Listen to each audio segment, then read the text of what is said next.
Mən artıq bu barədə məlumat verdim. Bir də demək istəyirəm ki, Abşeron yarımadasının su təchizatını yaxşılaşdırmaq üçün ilk dəfə olaraq ölkəmizdə duzsuzlaşdırma zavodu inşa ediləcək. Bu prosesə start verildi. Bunun üstünlüyü ondan ibarətdir ki, bu sırf xarici investisiyalar hesabına həyata keçiriləcək layihədir və bu imkan verəcək ki, biz Bakıya və Abşeron yarımadasına gələn suların həcmini artıraq və bu sahədə texnoloji inkişaf da göz önündədir. Bizim Xəzər dənizinin suyu o qədər də duzlu deyil. Yəni ki, tam əminlik var ki, duzsuzlaşdırma nəticəsində əhali təmiz və keyfiyyətli içməli su ilə təmin ediləcək və eyni zamanda suvarma üçün də böyük mənbə yaranacaqdır. Samur-Abşeron su kanalı ki, vaxtilə biz bu kanalı yenidən inşa etmişdik. Bu tam beton kanaldır və orada itkilər kifayət qədər azdır. Ancaq yenə də bu kanalın infrastrukturunun inkişafı ilə bağlı tədbirlər nəzərdə tutulur ki, Ceyranbatan su anbarı dayanıqlı su ilə təmin edilsin. Bugün Bakıya 5 mənbədən su daxil edilir.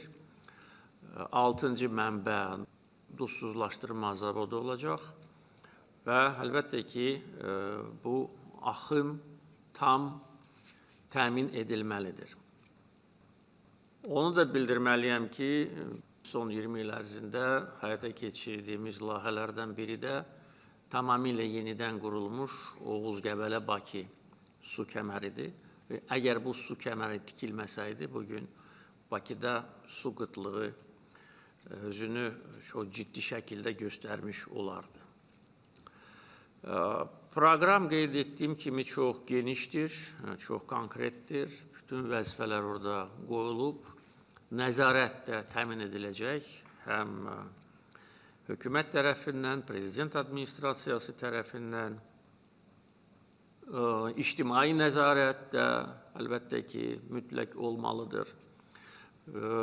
Bu proqramın icrası mətbuatda geniş işıqlandırılmalıdır ki, Azərbaycan vətəndaşları, xüsusilə Bakı və Abşeronda yaşayan insanlar görsünlər, bilsinlər ki, nə vaxt hansı məsələ öz həllini tapır. Və yubanmalar da olmamalıdır. Çünki yenə də deyirəm, proqram 35-ci ilə qədər nəzərdə tutulur. Biz hesab edirdik ki, daha da tez bir zamanda bunu etmək mümkündür. Ancaq tələsməmək üçün və bütün işləri keyfiyyətlə təşkil etmək üçün qərara gəldik ki, təxminən 10 illik proqramdır. Yəni, kifayət qədər vaxt var, ancaq bir gündə yubanma olmamalıdır.